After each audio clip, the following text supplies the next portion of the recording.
Bonjour à tous. Aujourd'hui, je vais vous raconter brièvement un film comique. Le diable offre à Elliot Richard, un simple et désespéré, ses 7 vœux pour piéger Allison, la fille de ses rêves, en échange de son âme. Mais si le diable exauce tous les souhaits d'une âme corrompue, il ne laisse pas l'homme profiter du résultat. Nous attendons avec impatience vos commentaires sur le film. Le titre du film est à la fin du clip, commençons à regarder. Dans les premiers plans du film, nous voyons des personnes vivant des vies ordinaires être étiquetées de diverses manières, qu'il s'agisse de pêcheurs, de joueurs ou d'honnêtes gens. Une voix off féminine nous informe que la ville de New York compte 60% des personnes qui conviennent à ces jeux et que c'est trop facile, que le Vatican n'en compte que 1%, mais que San Francisco convient parfaitement. Un personnage nommé Elliot Richard retient particulièrement l'attention, il est prêt à plaire à tout le monde, a soif d'amour et ne sait pas se défendre. Le personnage principal a un travail ennuyeux et banal, ses collègues le traitent avec dédain et ont même honte de lui. Elliot essaie de parler à quelqu'un, mais ce désir n'est pas destiné à se réaliser. Le soir, il se rend dans un bar et y remarque ses collègues, qui tentent de faire croire qu'il s'est trompé. Soudain, Elliot remarque Allison Gardner, qu'il aime beaucoup.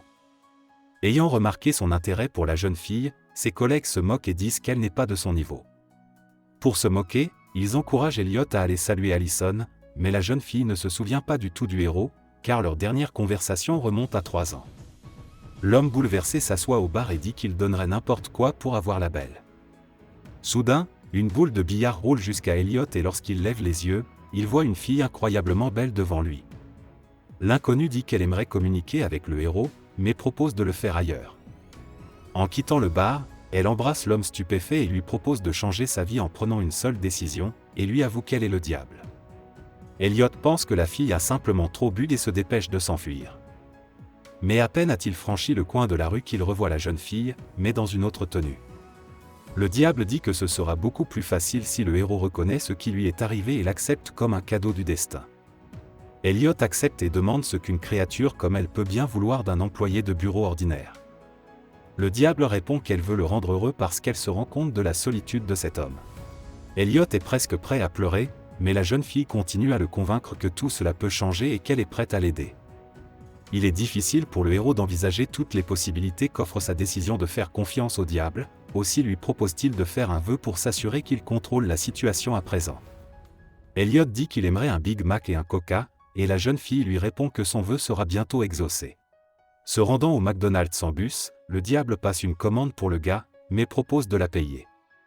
Bouleversé, Elliot pense qu'il a été trompé, mais la fille lui explique que rien ne doit être gratuit et propose au héros de le déposer dans sa voiture de luxe. Le diable amène l'homme dans la voiture à sa propre boîte de nuit et lui propose d'y entrer. Toutes les filles qui s'y trouvent sont complètement ravies d'Elliot et flirtent activement avec lui.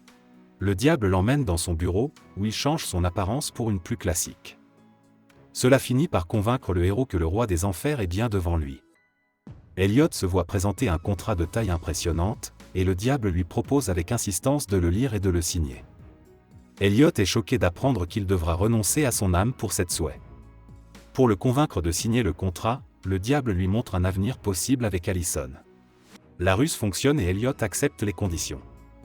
La jeune fille lui donne alors un beeper au cas où, et si quelque chose tourne mal, le héros n'a qu'à composer le 666 et il se rendra immédiatement auprès d'elle. Ce moment inquiète Elliot, et il demande ce qui peut bien se passer. Cependant, le diable élude gentiment cette question, et promet que tous les souhaits seront exaucés au plus haut niveau, et demande d'en faire un tout de suite. Elliot, tout excité, déclare qu'il veut épouser Allison et devenir un homme riche et puissant. En se réveillant, il se rend compte que la jeune fille est réellement couchée dans le même lit que lui, alors que lui-même a l'air étrange. En sortant, le héros se réjouit de sa richesse et de ses possessions.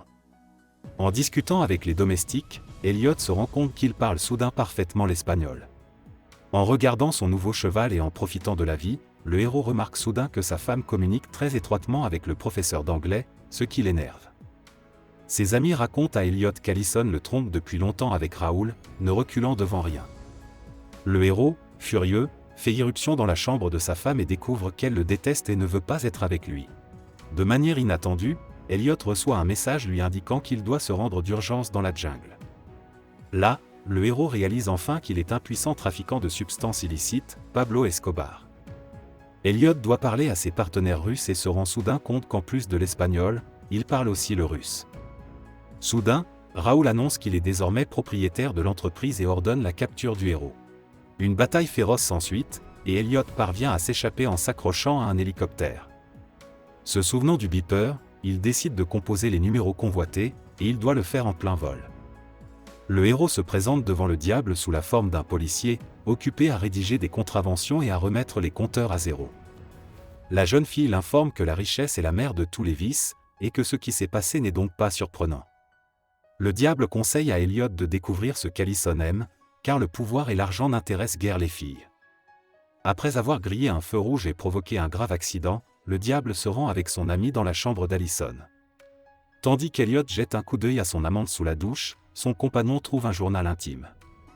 Découvrant qu'Allison aime les hommes sensibles, Elliot fait un second vœu pour en devenir un. Le héros et sa bien-aimée se retrouvent au bord de la mer et passent un moment merveilleux, pleurant devant la beauté du soleil couchant. Allison essaie de dire quelque chose à l'homme, mais il se montre excessivement émotif, demande constamment si tout va bien et dessine un portrait de la fille aimée. Soudain, un groupe d'hommes très grossiers apparaît, et Allison accepte inopinément de prendre un verre avec l'un d'entre eux. Une fille avoue que ce qu'elle veut vraiment, c'est être avec un homme qui ne la poursuit pas, mais qui profite d'elle, et que ses rêves d'hommes sentimentaux se sont révélés être des mensonges. Elliot, en larmes, appuie sur les numéros de son beeper et étouffe ses sanglots en regardant le coucher de soleil. De retour, le héros commence à accuser la jeune fille d'avoir délibérément gâché tous ses désirs, ce qui fait que celle-ci se met à pleurer et dit qu'elle essayait sincèrement de l'aider. Elliot la croit et s'excuse pour ses paroles, et le diable dit à son tour qu'il est désolé que le deuxième vœu ne se soit pas réalisé. Le héros fait un troisième vœu, il veut être un joueur de basketball grand, fort et costaud, que tout le monde aimera. Elliot devient la meilleure version de Michael Jordan et joue son meilleur match. Dans les vestiaires, il rencontre Allison, qui insiste pour se rapprocher de lui. Mais il s'avère que la virilité d'Elliot n'est pas à la hauteur de sa carrure. Allison s'éloigne du héros en disant qu'elle a une petite note à finir concernant le match de ce soir. Elliot veut retourner au diable, mais son intelligence est tellement réduite qu'il ne se souvient plus de la combinaison de chiffres à appuyer sur le beeper. Après avoir accompli cette tâche, le héros se dispute à nouveau avec son compagnon, disant que c'était un autre piège. Soudain, il remarque qu'au lieu de pilules, le diable donne des bonbons aux malades, justifiant qu'il s'agit d'un placebo. Elliot fait le vœu suivant, il veut être intelligent, charmant et éloquent, et bien sûr avoir une virilité impressionnante et l'amour d'Allison. Le héros devient un écrivain célèbre et talentueux qui a du poids dans la société. Allison le remarque lors d'une soirée et pense qu'elle doit le rejoindre. Les personnages passent un moment merveilleux et ressentent une affection croissante l'un pour l'autre. Elliot ressent un désir grandissant et emmène sa bien-aimée dans sa chambre. Cependant, un autre homme apparaît à l'improviste dans le lit, extrêmement agacé par l'apparition de la jeune fille. Elliot nie être homosexuel et embrasse même Allison. Mais cette vérification ne fait qu'aggraver sa situation. Pendant ce temps, le diable, déguisé en charmant professeur, parle aux enfants et leur donne des devoirs, ne rien faire, regarder davantage la télévision et s'amuser. Elliot apparaît dans la classe et dit qu'il veut aider le monde, et non satisfaire ses désirs égoïstes, et il demande donc à être nommé président. Mais il y a un hic, le héros se transforme en Lincoln quelques minutes avant sa mort. Le président est menacé, mais il parvient à appuyer sur les chiffres convoités de son pageur et revient à la réalité. Le héros se met au travail, mais le diable apparaît soudain dans son ordinateur et lui rappelle qu'il lui reste un vœu à réaliser, un seul, car le Big Mac et le Coca-Cola ont également été comptabilisés comme un vœu. Elliot demande à ce qu'on le laisse tranquille un moment pour qu'il puisse y réfléchir. Le héros enragé quitte le bureau, accompagné par les regards effrayés des autres employés.